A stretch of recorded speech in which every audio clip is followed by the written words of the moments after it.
you tell us a little bit about how you got into football? I started playing for a youth club and we were playing netball, and then 5 of us were kicking the netballs around, so they said, don't want the netballs ruined, so they put us into a 5-a-side tournament, which was the Metropolitan Police one many years ago, that turned out to be one of the biggest 5-a-sides then that went into the Guinness Book of Records. We played that, and then from there carried on playing for this youth club at 5-a-side, and then got into an 11-a-side team when I was 13. So I was playing senior football at 13. At that age, as a woman, did you face certain challenges trying to get into football?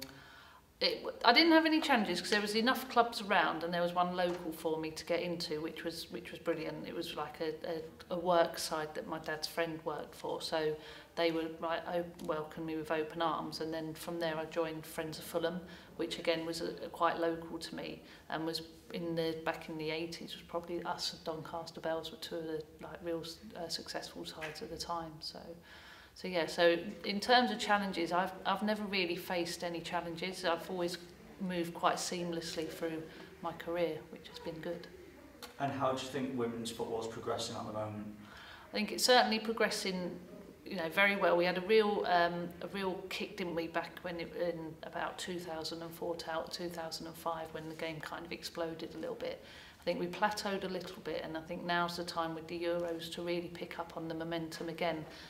The Olympics last year, the Euros this year, I think the momentum's there, and we really need to buy into that momentum and really get hold of it and really get a few more girls playing, because I think we need to get a little bit more of a base again with the grassroots and get that picked up again. Do you think it's important for people like ourselves at Cheshire FA and other county FAs to be really driving that, to get the girls at a young age into a structure to help them move forward? I think so. We talk about structure for young players. As long as it's an environment where they're enjoying their football and the coaches understand the needs of the players, especially female players and girl players. There's so many other things that they want to do. So if the structure allows them to try other things whilst they're still playing football, then they've got the choice then to say, no, football's for me, I want to stay. If they feel they're always tied to football and it's only about football, then they might not want to play football. Yeah. I think so. We need to really develop an environment for girls to enjoy the game, or for anyone to enjoy the game, boys and girls, and for them to fall in love with the game and not want to go off and do other things. So yeah, so counties, clubs, coaches, it's about creating that environment to come in, have a go, fall in love with the game and stay within it, whichever capacity that might be.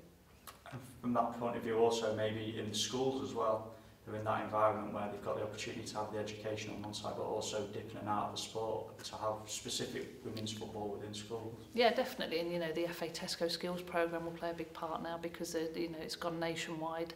So there's lots of skills coaches working with boys and girls in schools, linking them into charter standard clubs. So the structure, is in place, or the pathways are in place. It's just giving the players, like we said, the opportunity to take part in the schools, in the clubs, little holiday sessions, fun sessions, and again, just falling in love with the game. And also we've seen the Centre of Excellence has come forward, and specifically in Cheshire we have a player development centre for girls, girls and women. Do you think moving forward they'll be beneficial in shaping the stars of the future?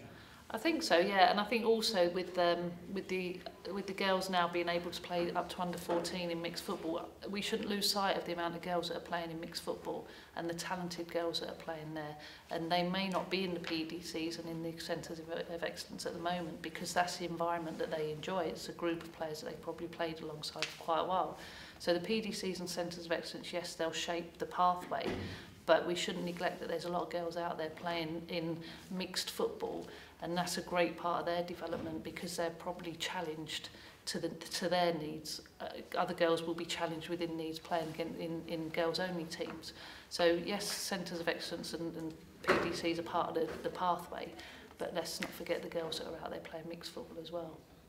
For somebody who's played women's football at the top level, what would you say to girls who are just interested in the game, or may pick up some interest from the current Euros, who are looking to get into football?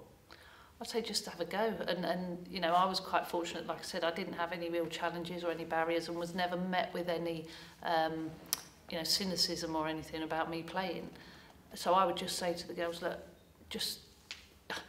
I know that there's people out there that think girls shouldn't play football. We're never going to change their minds. But if you enjoy it, go out and have a go and try it. And like you said, just it's a real social, it's a real social event. It's not just about the football. It's the girls.